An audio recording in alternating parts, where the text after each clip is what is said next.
Welcome to agriculture time classes. आज अपन जो agro ecological zone of India है उसके बारे में देखेंगे। भारत के कृषि पारिस्थितिकी क्षेत्र, इससे पहले अपने एग्रो क्लाइमेटिक जोन के बारे में स्टडी करी थी।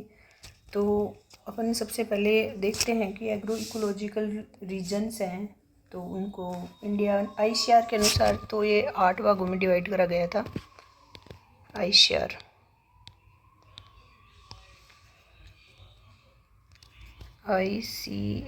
के अकॉर्डिंग तो हो जाएगा 8 में।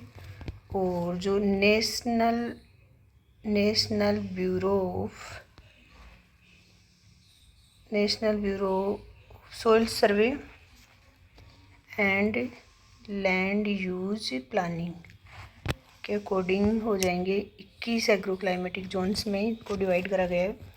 तो ये है क्या, जैसे मॉडिफाइड, ये आधार रखा गया है इसका मॉडिफाइड क्लाइमेट्स, मतलब किस टाइप की क्लाइमेट्स है, लैंड की फॉर्म्स क्या है और काइंड ऑफ सोइल किस प्रकार की है, सोइल की कंडीशन क्या है, दलदली है, ड्राई है, कैसी है, लेंथ ऑफ ग्रोइंग पीरियड्स की भी लेंथ हो जाएगी, कितनी अवधि की फसल है। तो ये एग्रो इकोलॉजिकल जोन्स में रखा गया है।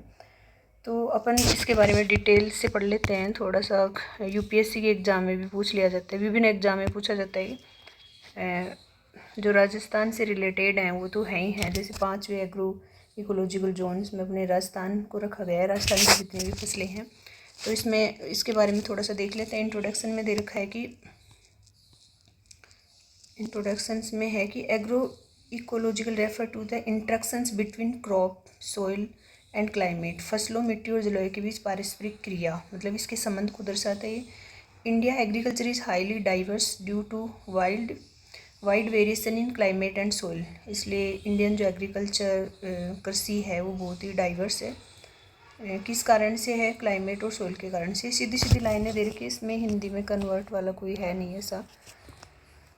नेक्स्ट दे रखा है इसमें कि एग्रो क्लाइमेटिक जोन और एग्रो इकोलॉजिकल जोन में मतलब मेजर डिफरेंस क्या है। तो एग्रो क्लाइमेटिक जोन में बेस ऑन क्लाइमेट, जैसे ट्रॉपिकल, सब ट्रॉपिकल, इस टाइप से रखा गया है, एंड सोइल मॉइस्चर को रखा गया है। एग्रो इकोलॉजिकल जोन्स में consider length of growing periods, climate and soil. तो ये एग्रो इकोलॉजिकल जोन्स में कैसे, जैसे क्लाइमेट में आ जाएगी मॉडिफाइड क्लाइमेट, लैंड की फॉर्म्स क्या है, जैसे सोइल की फॉर्म्स क्या है, काइंड ऑफ सोइल्स क्या है, सोइल कंडीशंस क्या है सोइल में, तो ये आ जाएंगे। ICAR ने तो इसको क्लासिफाइड किया है 8 एग्रो क्लाइमेटिक जोन्स के अंदर। NBSS लूप, ये भी एक ICAR का ही है इंस्टीट्यूट, तो ICAR ने तो हो जाएगा 8।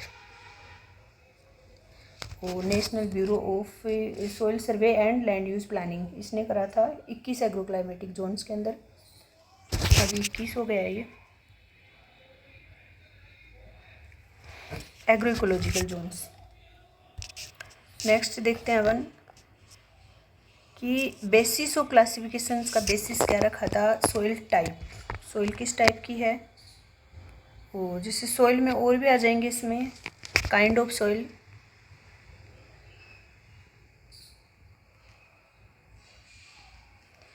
एक आ जाएगा सोइल की कंडीशन क्या है,